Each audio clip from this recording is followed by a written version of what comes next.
What is going on? I want to welcome you from half court for today, Wednesday, June 5th, 2024. I am one of your hosts, Sean Murphy, alongside the last Troy standing in the Pistons world, Troy Sergey. Troy, you outlasted the other Troy that we'll be talking about here in a minute.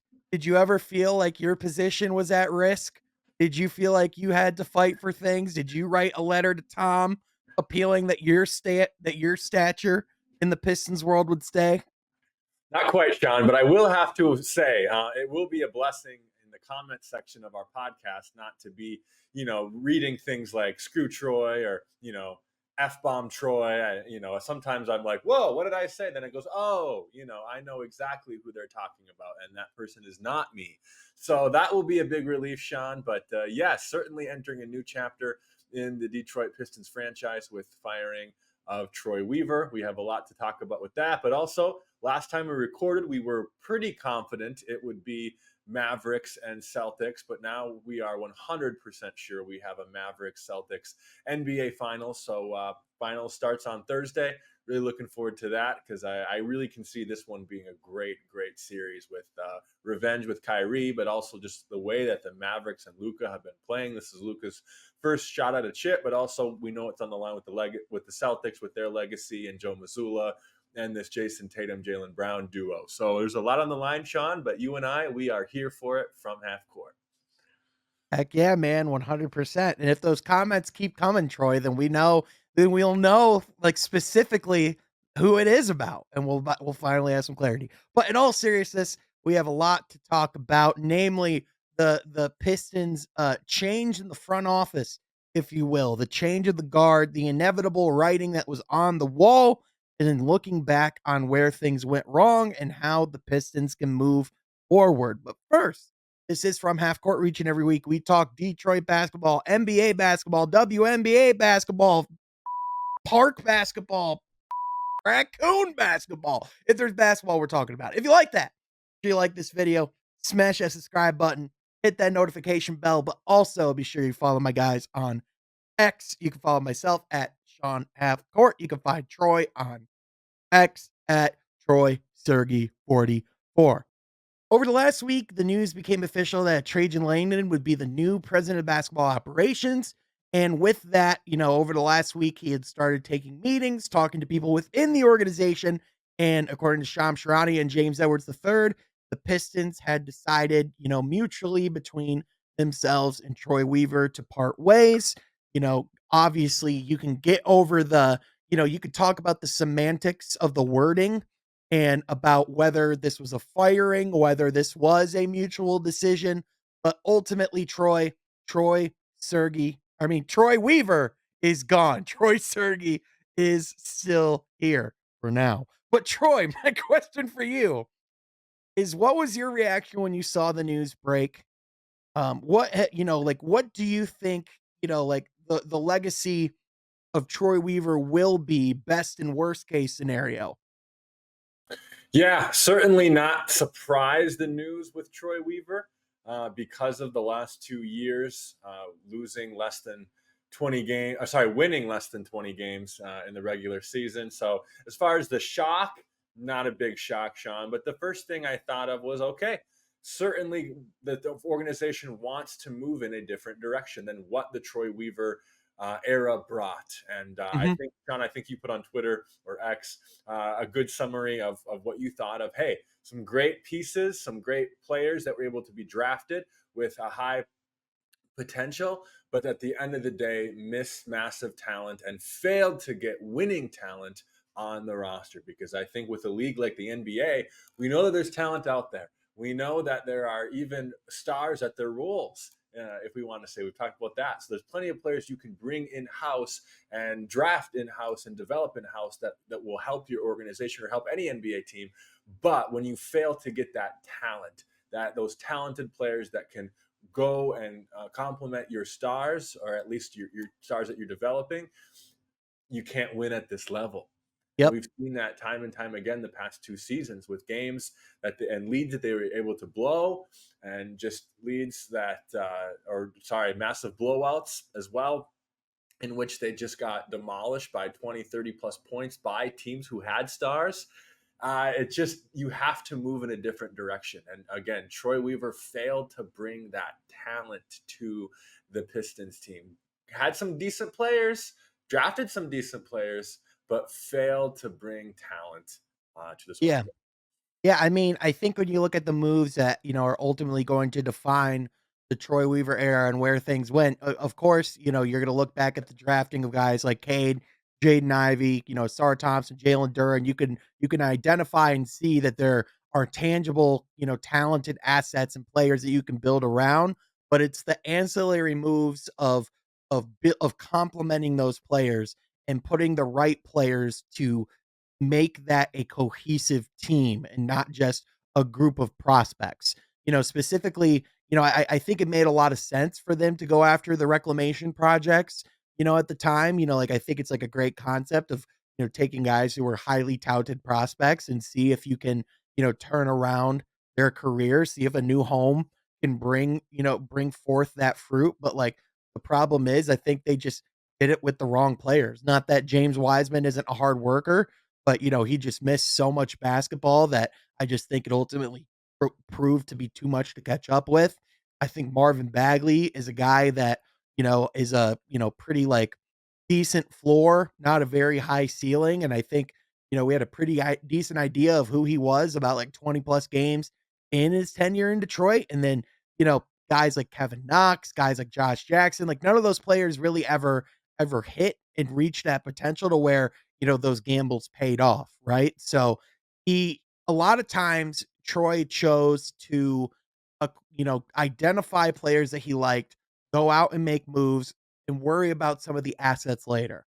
Whereas, if he had taken more of a if he had more of a plan and a vision of constructing the roster, he could have accumulated more assets, get more first round picks, stuff him in the cupboard, take on bad contracts, so you can then use those things to go and get those players that you identify. More surefire instead of, you know, just about a gamble 1 through 12, you know? Yeah, that's a great point, and I'm glad you named those players in the draft, such as Jaden Ivey and Asar Thompson, at the beginning of your talk, because name me any other NBA team who wouldn't want those guys on their roster right now. But it's about that talent, and you're right with the reclamation progress. Look at a guy like Marvin Bagley and James Wiseman. Sure, it made sense bringing those guys in, but I feel like even too, Sean, Troy Weaver, and even I guess with the lineups that Monty Williams put in kind of in the beginning of the year and even the end of the year later last year with Dwayne Casey, it seemed like they had a lot of weight in these guys that I didn't think that was necessary. They put a lot of faith and confidence. It's one thing to bring a guy in, but it's another thing to put a lot of faith and confidence in that guy that you gambled on. I think that's another interesting thing about the Troy Weaver era is not only did he bring these guys in, but he put a little extra pressure. Anything that you say about that? Yeah, I mean, if there's anything to me that was particularly damning about the roster construction of the Pistons, it was that Kevin Knox came in off of the street, not playing even on a G League roster at a point this season. Yeah, And all of a sudden, he came in and was one of the most productive wings on the Pistons roster right. until he was ultimately traded at the deadline again, like, and even then, he also faced that inconsistent play. So, like, there was never that, just that overall through point of the progression of that roster. Sure, like you said, he identified talent. He identified good players. Bojan Bogdanovic was a good trade. Alec Burks was a good get, but they held on to them too long. They were miscast in their roles. Bojan is awesome, but not if he's your number one scorer and having to guard their best wing every night. Like that's just not Bojan Bogdanovic at 34 years old.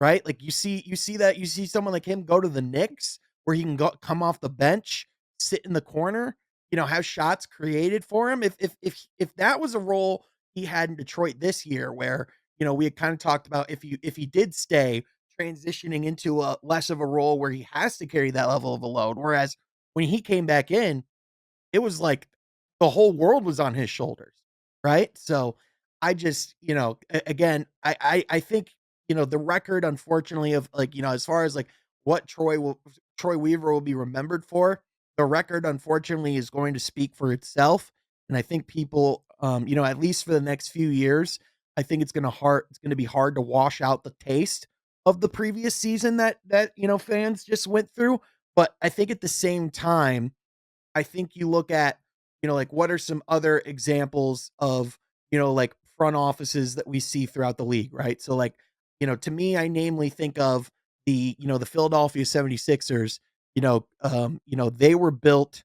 I'm forgetting the name of the general manager right now. I'm going to look it up, but the Sam Hinkie, I believe, actually, it was the general manager who did the trust the process in Philly.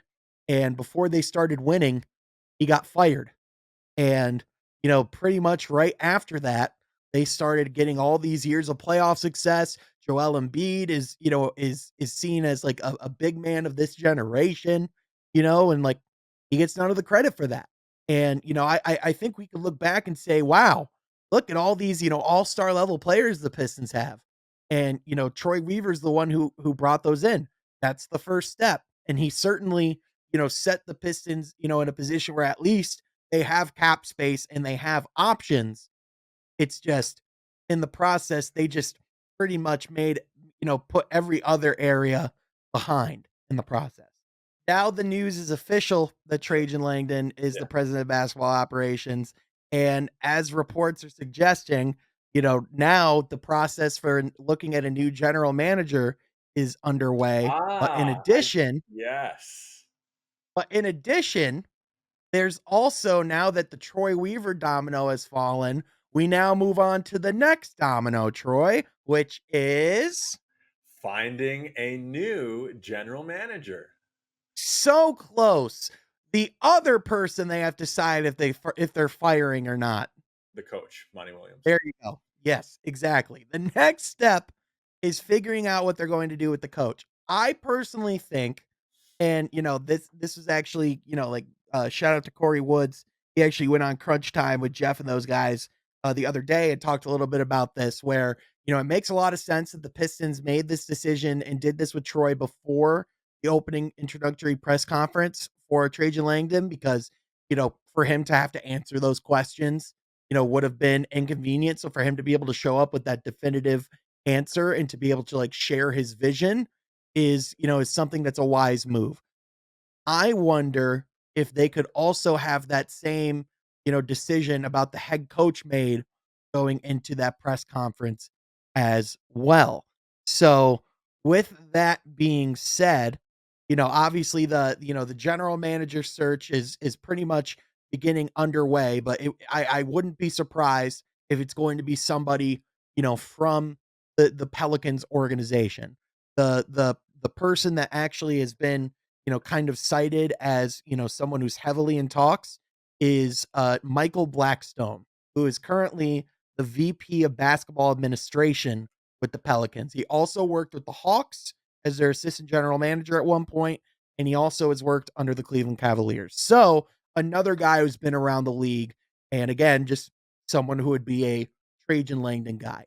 But my question to you is, do you think that, what now that we've seen that first domino fall, do you feel like we could be starting to see a head coaching search as well?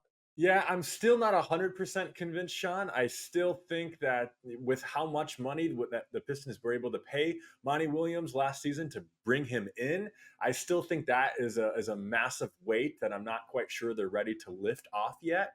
But if they do, Sean, if they are going to go that direction, yeah, I mean, we play this game on this podcast all the time of what do the Pistons need to do? What do the Pistons need to do?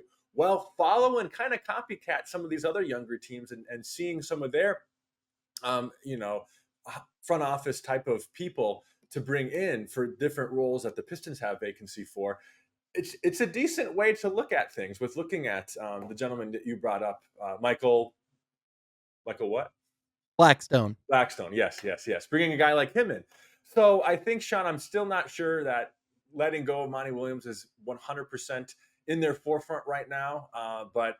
This has been a debate that we're probably going to have until we have a definitive answer what's going to happen. But I just think, for me, Sean, I'm still not convinced yet. So I can't fully answer that question until I'm fully convinced that the Pistons are going to be parting ways with him this offseason into next season. Yeah, I honestly think, the thing that's telling is the fact that, they have been told explicitly that money is not an object, that they can make the decision, that they want to make. So if Monty is here going forward, it will be because Trajan Langdon wants to see what it's like with, with Monty going forward. So I think obviously you have to bring him in and talk and actually see where he's at as far as wanting to coach. We know that he's not going to, want to look at a buyout. He's going to want the money that he has earned and signed in his contract in that way. But at the same light, you could look at this as as an opportunity for a full clean sweep and a new, kind of regime from top to bottom. You could also look at this as, kind of like what's been mentioned before is, if you put a better roster around Monty Williams, if you give, a better complement and suite of players, a roster that better fits his, abilities as a coach. Monty historically, even though he is a guy who's, been able to work well with young players, he also needs those veterans and those guys that he can rely on, right? Every coach does. So I think I'm not, I'm not in the boat to, I'm not ready to be in the boat firmly that, Monty Williams is a bad coach or that, like that he needs to go or anything like that. But I do find it telling that Tom Gores has said that he's willing to do that if it's necessary. And the fact that it's still just surreal that it's even a conversation in the first place, especially with, everything that went around the announcement, the pageantry, like, it felt like a big event, like, there was celebration and, like, as, like, James Edwards brought up before, the Pistons failed to ask themselves, like, the one glaring question, "What if this doesn't work?" Right, right, right. And my goodness, with the Pistons fans' mindset of what we've been able to endure the past 10, 15 years as Pistons fans, that question should have came up, right? Especially in the front office. But with that being said, this team has taken so many big, big, big gambles. And I think this one hurts a lot as a Pistons fans because of what the Ben Gordon, Charlie Villanueva signing did. But even another one that happened 10 years ago this summer, or sorry, 11 years ago this summer, was the Josh Smith signing. Of that question was never answered or asked either, of what if this doesn't work. So, Sean, I'd like to play this game a lot when we're on the podcast of what are Pistons fans thinking, because you and we're Pistons fans. I Well, I can tell you right now, they want Monty gone. They don't care what the ramifications are. Like, if we're playing the game, like, what are Pistons fans thinking? They want blood. They and wanna that's see they wanna see heads roll outside of the Pistons Performance Center. Like, if like, fans are bloodhounds. They And they that's wanna exactly where see I'm going with this, Sean. You jump there because yes, I can play the game of okay, is this a realistic thing of okay, with the money, with this weight on the shoulders, do they fire him? Do they not? But I want to speak for Pistons fans of yes, we want blood because we've been wanting blood with this organization with what they've had to put us through and make us endure with again some of these awful signings too. But even I mean, my goodness, in the coaching standpoint, hiring guys like a Lawrence Frank. I mean, why? Hiring a guy like even a Mo Cheeks and having to fire him halfway through the season and replacing him with the lawyer guy. So I mean, there's just been so much even in the coaching realm that goes outside of even the free agents just years of signings. getting it wrong. Yes, it's not just the signings, not just the trades, but even the head coaching. And now we're really seeing some heads being wanted with the coaching. So Yeah, I mean, obviously, when you have this level of, of losing over a certain level of years, when you haven't won a playoff game since 2008, I think people want accountability, right? And I think that's totally legitimate. That's totally fair as far as what's realistic. That's the thing that we'll see because, if they do want to make a change at the head coaching position, they're going to have to start like soon because the draft is about 3 weeks away. There are still multiple other teams that are in the middle of making their head coaching changes as well. And certain jobs, especially like, the Lakers job, like even like the Cleveland job, like those are kind of like, jobs that are going to kind of define the market a little bit and see who's actually going to be available. So my one concern about making a move at the head coaching, position at this juncture would be, is the candidate you want actually out there, right? But at the same time, I could also see the argument of wanting that fresh face. Again, Right. Right. nonetheless, nonetheless, I think, the biggest thing that, with Trajan Langdon is, obviously there's a lot of pressure on on his shoulders, but, I think this summer is going to be, it was already a very important summer, but now, he's gonna have to set the table for what, the rest of these years are going to look like, and he's gonna have to, like, steady the ship for all intents and purposes.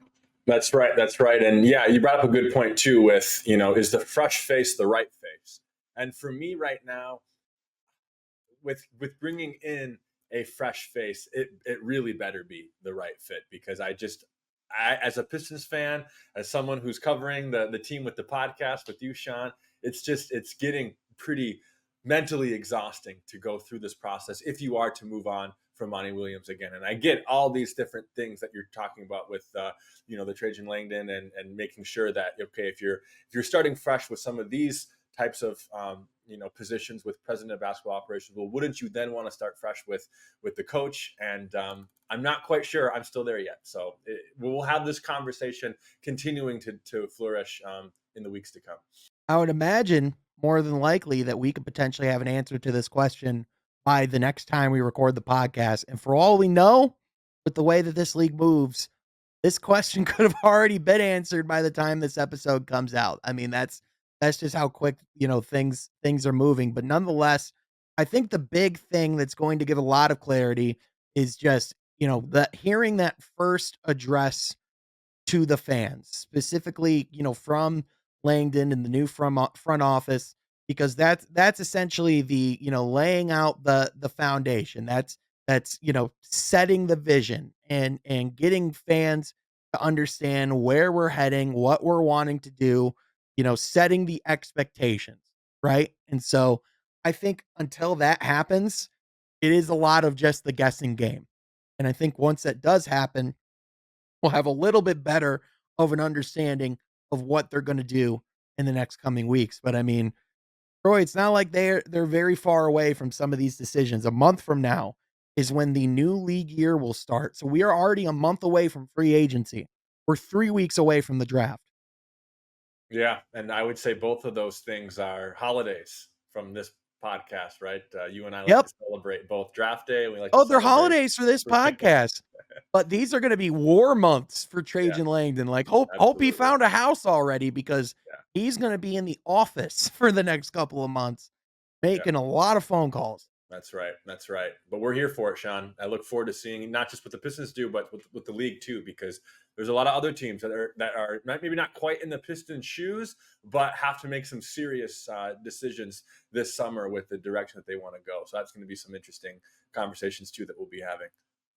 Yep, 100%. We'll be covering it all right here on the podcast. Speaking of head coaching openings, I had mentioned this team a minute ago. I normally try to not talk about this team unless there's actually a reason to talk about them, the Los Angeles Lakers. And there actually kind of is, Troy, because they have their head coaching opening. And from all the tea leaves, from all of the reports, the name that continues to circulate, that continues to be the favorite for the Los Angeles Lakers head coaching position is J.J.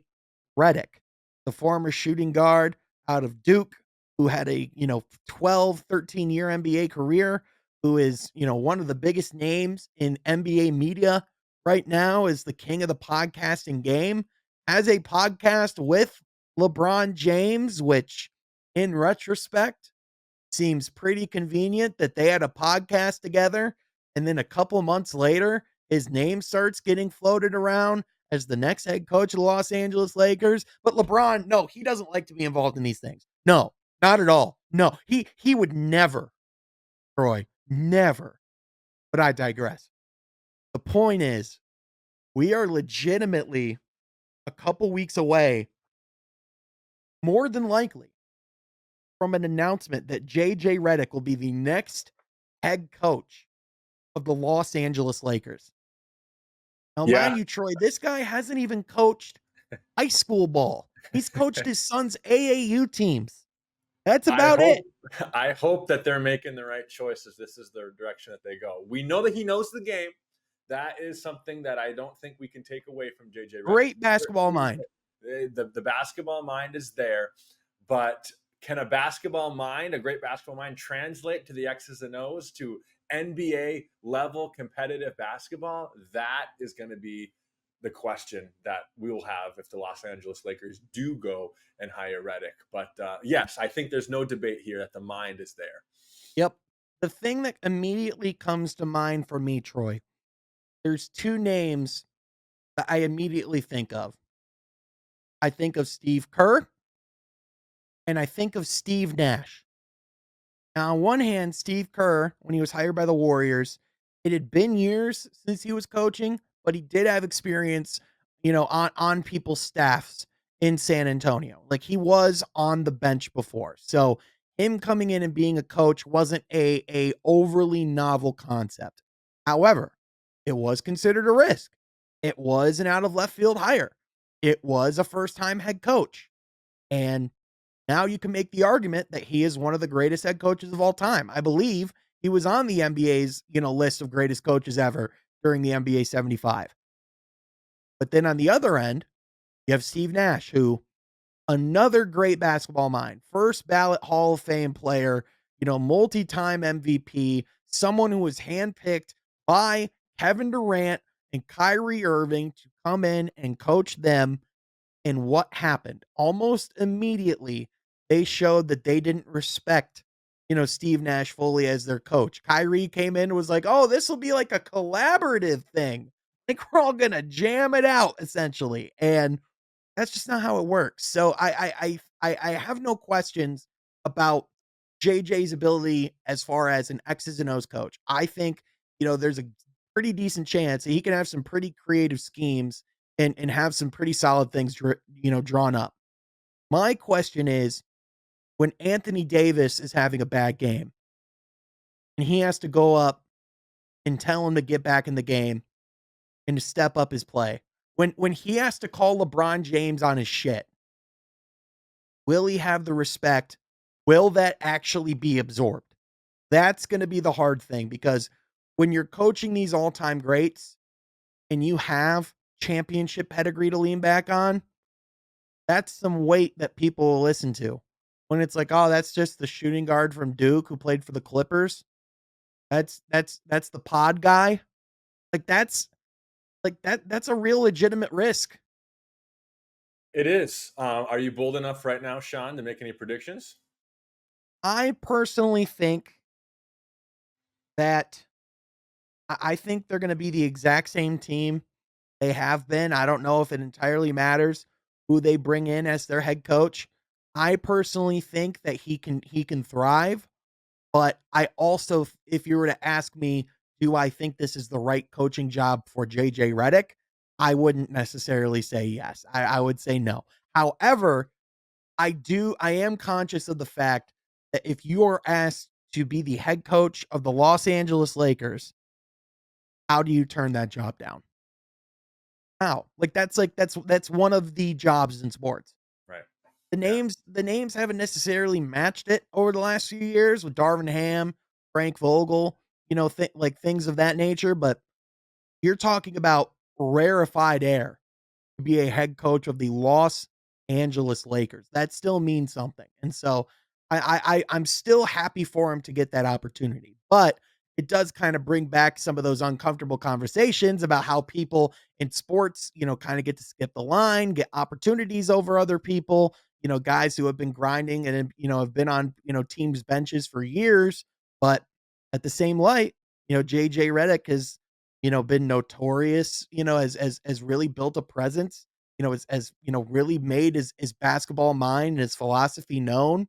And, it's not like, like unlike a lot of other head coaches or a lot of other coaching candidates, you have hundreds of hours of content to hear about what JJ Redick thinks, what he would do in certain situations. So I guess if you're looking for a positive, that would be one.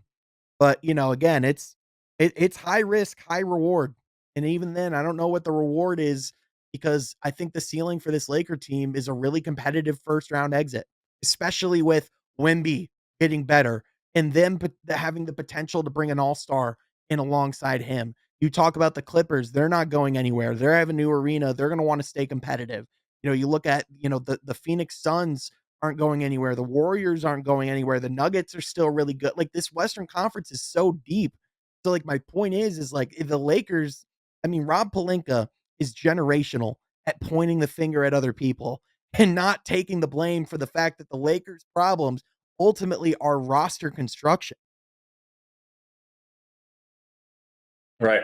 Yeah. Yeah. And it's going to be interesting too, Sean, with the Lakers. You talked about Wimby potentially getting a All Star to be able to go alongside of him. Now, are the Lakers bold enough to do any type of trade to get a young star on the rise? I mean, you have tradable pieces, but that's going to be a really interesting conversation too. With okay, if the Lakers hire JJ Redick, is the Lakers roster as we know it today on June 3rd going to be the roster that JJ Redick inherits? So there's a lot of conversation that goes about that. But yeah, you're right. There are pieces that I don't think you're going to move obviously LeBron and a Anthony Davis, your two pillars there. That's going to be the same, but a third piece there. There is, what is D'Angelo Russell's value?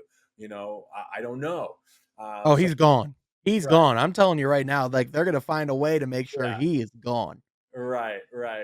And obviously, we saw this summer too. I mean, some of the free agent signings that they did bring in, like Gabe Vincent. I mean, did that mean anything? No. I don't I Um, legitimately don't think he played for them. no, right, right. And if he Right. did, it was like less than 10 games. Yeah. And I mean, Reeves, I think he's a player that I think you want to keep, but I don't know how bold they want to be this summer. But yeah, there's a lot of I mean, conversation that they need to be having, I think, with their roster before the season starts. yeah, 100%. And I think you're gonna hear them in the names of a lot of players that are available. I think you'll hear them in the Trey Young conversations. I think you'll hear about them, like in the DeJounte Murray conversations as well.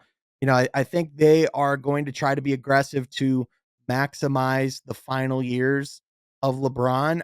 In my opinion, I think this will be a slightly more competitive version of what we saw with like Kobe's last years with the Lakers, where they just want to go out and essentially treat that player with the utmost respect and give him the best basketball he can. But in the same light, just the way that they have things set up, they don't have a lot of flexibility. Like a lot of their picks have already been traded away. Like for like essentially that Russell Westbrook trade really was the nail in the coffin, in my opinion, of their continual title chances. Right. And yeah, I mean, obviously the West is the biggest thing. The biggest problem the Lakers have is actually the West itself, with some of these Yes. teams getting more competitive and Yep. getting better. And we saw even obviously the Mavs. We have to throw them into the ring now. I mean, we've been talking about them, but even more so than a Clippers and a Phoenix and even a Minnesota now. So there's a lot there that needs to be. But Dejounte Murray, I'm glad you brought up that name, Sean, because I think no matter what team ends up trying to get him or ends up getting him, uh, I think that will be very, very interesting, and especially if it's a Lakers team, how he gels with those guys. But yes, you're right. The Lakers need to be in a little more of they can't run it back. They have to do something a little No. bit competitive and aggressive this offseason. And I do think Murray is a name that I like. I hadn't really thought, I thought more of the Trey Young type of fit, but I'm glad you brought up Murray because that really makes my mind thinking a lot. Yeah. He was So someone they were trying to go after at the deadline. I personally think DeJounte Murray reuniting with the Spurs and being the point guard for Wembanyama would be a lot of fun. That's just the basketball fan in me personally. But in the same light, again, I definitely think he definitely fits the ilk of what they need. Someone who's athletic, who can make plays, who can defend, and isn't afraid of big moments. Because D'Angelo Russell, we've seen the guy's a bucket at times, but you can't count on him, when push comes to shove. But, I think again, they're not going to be much of a conversation going forward because of teams like we're about to be talking about in the NBA finals here, the Dallas Mavericks, that's another team that they're gonna have to be contending with. Luka Doncic just made it to his first NBA finals. And is he even 25 yet, Troy? Either he just turned He just 25 turned or he's 20. about to be 25. He just turned 25 a few months ago. But So yeah, yeah. so you have, this Mavericks team where a little over a month ago, we talked about how they're not even a guarantee to get out of the first round. What's the security of Jason Kidd? How legitimate is this team as a dark horse?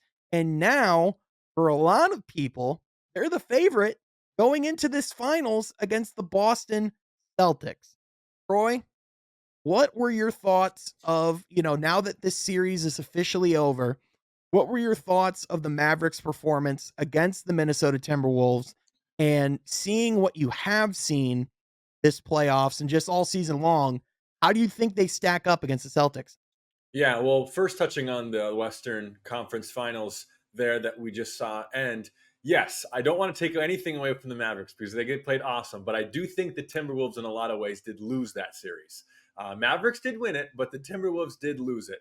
And I think that's worth mentioning too. I mean, where the heck was Carl Anthony Towns from downtown that season? And even his field goal percentage really suffered. And I don't think we could really count on Gobert playing, defensive player of the year basketball deep into May. So I want to at least say, and Anthony Edwards, we know he was good, but he wasn't the same guy we saw, I think, in Game 7 against the Nuggets. So He I, wasn't I really want good in game 7 either though. He was 6 of 25 in game 7 right. against So the I guess Nuggets. that series, I guess more so leading up to Game 7. But yes, yes, you're right. But yeah, Kyrie Irving is a name. Yes, we can talk about Luca all we want, but Kyrie Irving is playing great, great basketball. Probably the best we've seen since he was in Boston, who they're going to be playing against. So I think with him, Derek Lively, I know you're a big fan of him, Sean. Yep. What he brings to this team that they did not have last year on the defensive end. So I think with Lively, that's going to be a really, really good matchup. I know with Porzingis should be back for game 1, so that will be a good matchup there. So yeah, I think the Mavericks they're playing the best basketball of the year deep into the playoffs, which you don't see super often because a lot of Yep. teams' peak is in February or March, and or sometimes their peak is in the end of April in the first round, and they can't get to the finals. But you've seen this progression from the beginning of the year until now. The Mavericks just keep playing better and better, and it goes with I think obviously Luca as your best player, but Kyrie Irving really, really, really is playing what I think the kind of basketball that the Mavericks wanted him to play when they traded for him last year. Yeah, it's the best basketball he's played since he was in Cleveland, flat out. He looks inspired, he looks focused, he looks rejuvenated. And, side note, I do think the conversation around Kyrie is kind of weird. I don't really know why there's been like all of these like apologies or why people feel the need to apologize to Kyrie. Like he was legitimately not focused on basketball and his head was in other places. And there were legitimate reasons to criticize him, but the conversation has always been if Kyrie Irving is focused on basketball, if he is, if he is on the court, if he is available, he is one of the most talented players to ever play the game. And, I think you're seeing a motivated Kyrie who wants to make a statement, but also just wants to win. And so the pairing with him and Luca has turned out to be far more than I could have ever expected. The ceiling of it from day one was always really high and this potential was always there. But the fact that they so quickly and so effectively put the pieces around them to make it happen, like Derek Jones Jr., who was a vet minimum signing that, this last playoffs, the 3-point shooting that he's on right now, like you need role players like him to come alive for like a couple series. I don't know if he's going to do this again next year or even 2 years from now, but he's doing it right now. And that's what you need.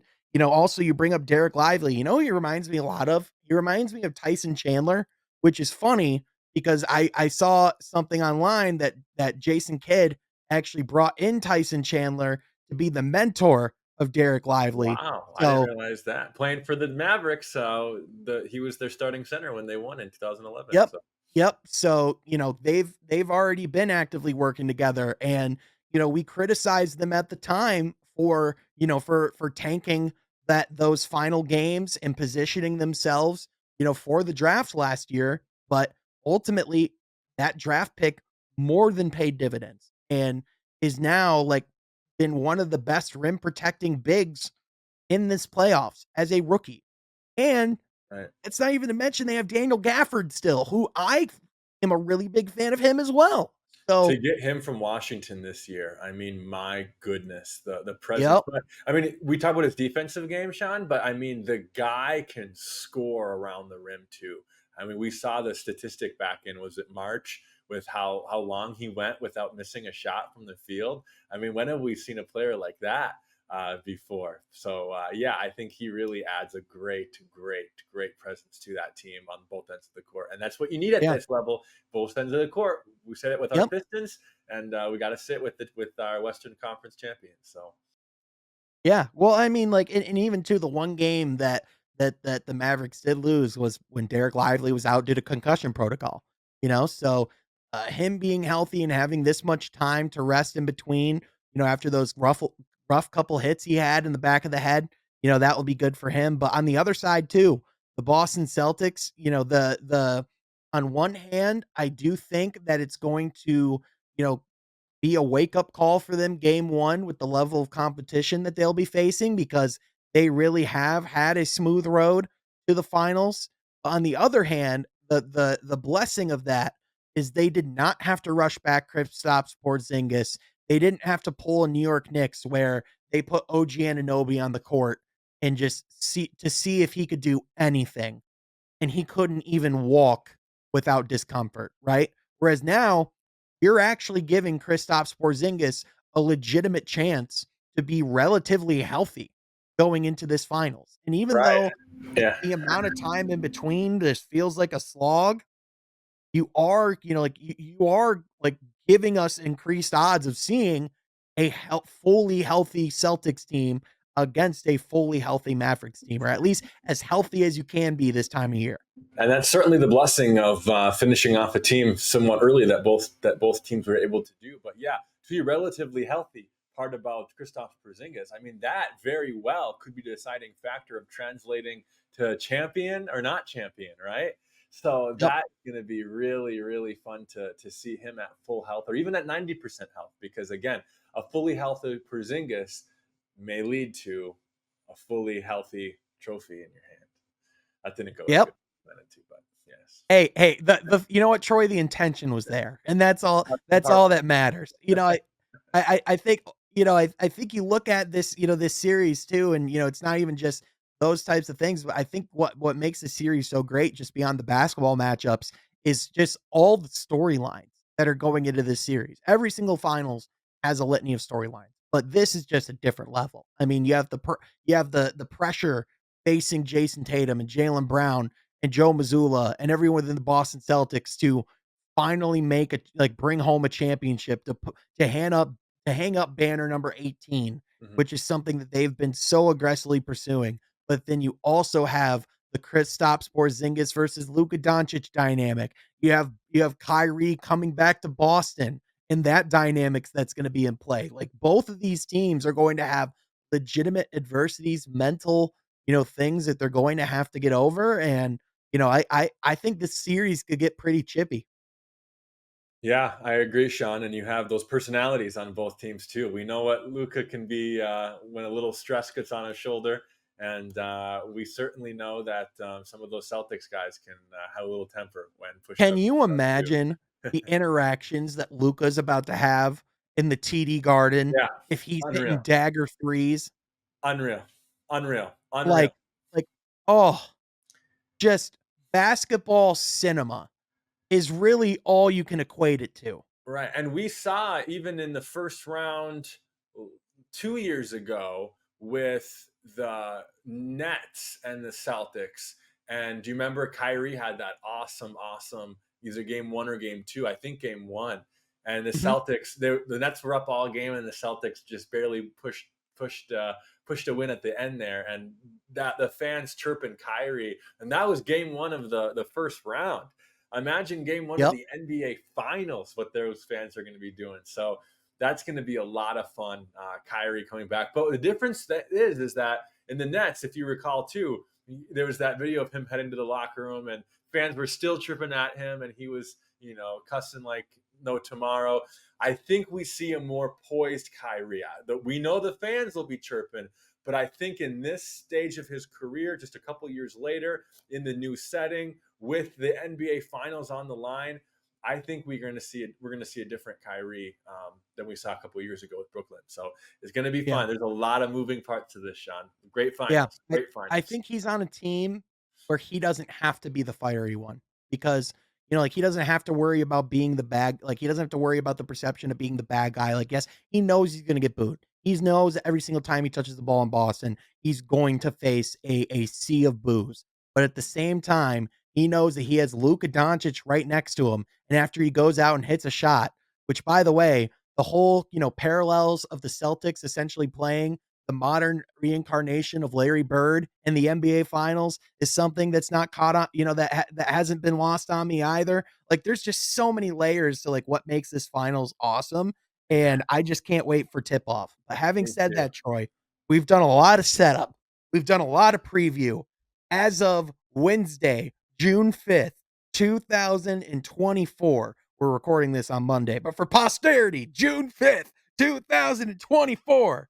Troy Sergey, what is your prediction for this NBA Finals?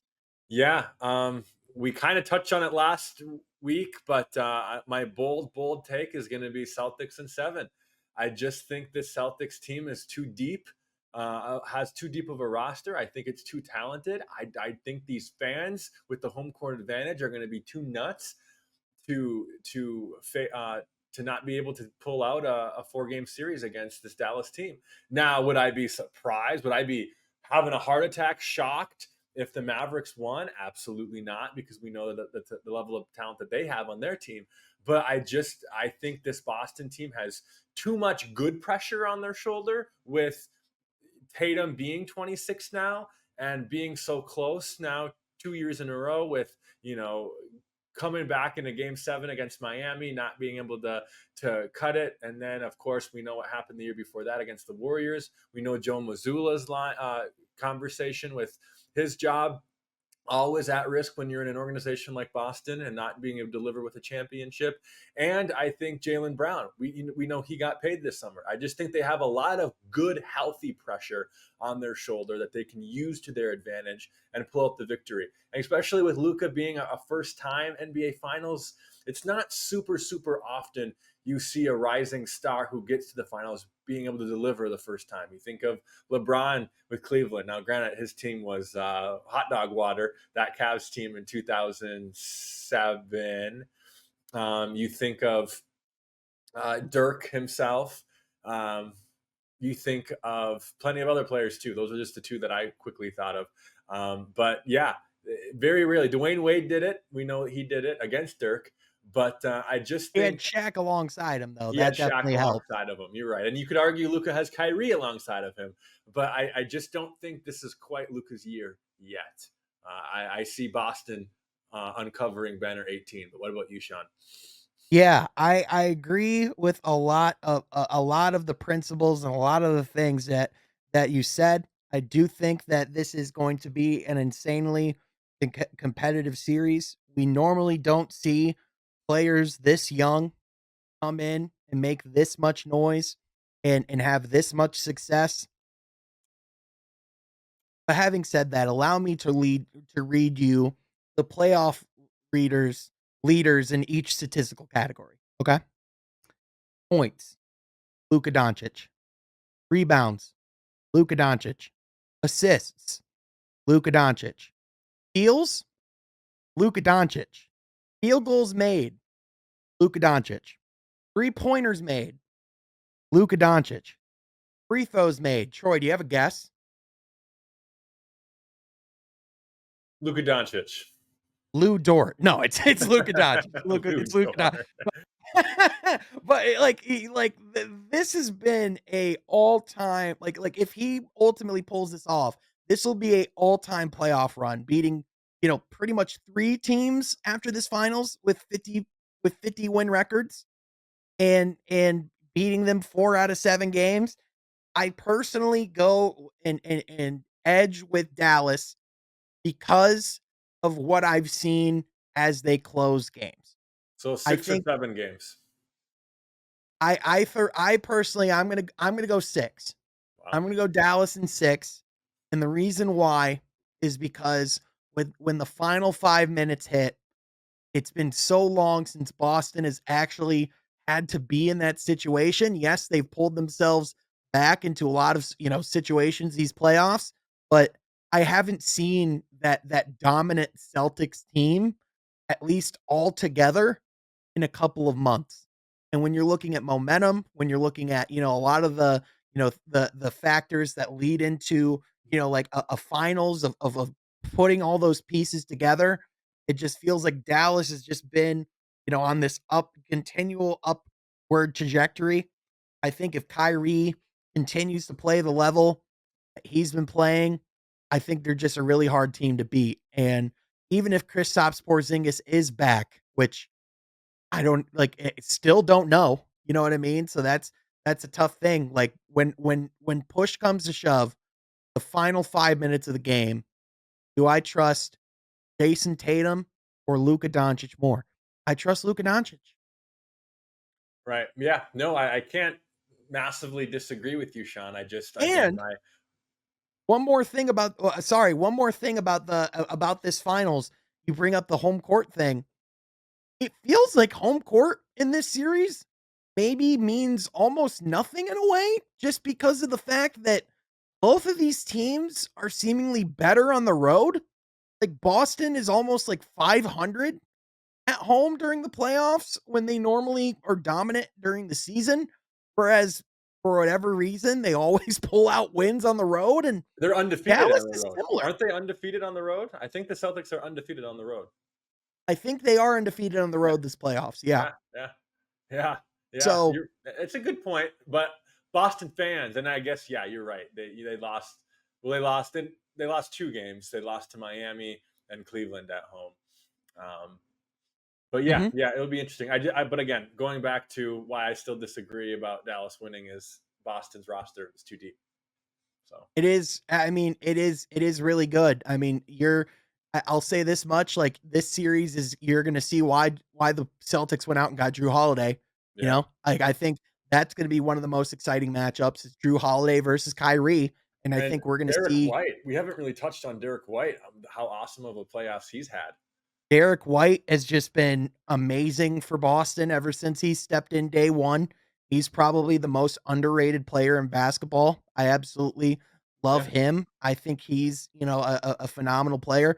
Jalen Brown, has continued to have a pretty good season as well.